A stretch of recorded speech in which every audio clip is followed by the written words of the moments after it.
style of the East Village, I think, is pretty eclectic, as most of New York is.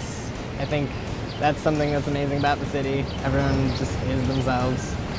I admire my grandfather's style. He has a good mix of function and fashion. He also doesn't care that much. It works for him.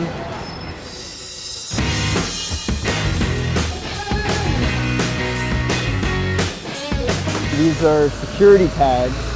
So the sales girl was like, oh, don't worry, we'll take that out at checkout. And I looked at it and I was like, can I actually have 5 more? So now whenever I go in places, the alarm goes off and it's kind of fun. I shop on a budget, so I'm looking for stuff in thrift stores, army surplus. My partner runs a fashion label. She's kind of been a big influence in my style. I used to think I was quite cool as a teenager and in my 20s, but I realised that I was a bit of a geek.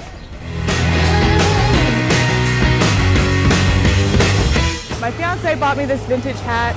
The jacket I got in Colorado, so the Navajo print is a little more authentic, perhaps. This skirt I actually made myself. It's based off of a Yohji Yamamoto design. And then my shoes are just Docs. They're really comfortable.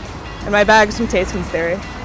I made this. It's actually one of the first pieces I ever made from actually back in high school, and I've been wearing a variation of it ever since. This I made recently, got an entire arm full of bracelet. I'm tall and not skinny, so I try to look at what looks good for me rather than what's in style. I've lived in the East Village since I moved to New York, and I would not live in anywhere else in New York. I love it here. It's just such a great artistic community. It's not pretentious. It is overwhelming in New York sometimes, the amount of inspiration that I find.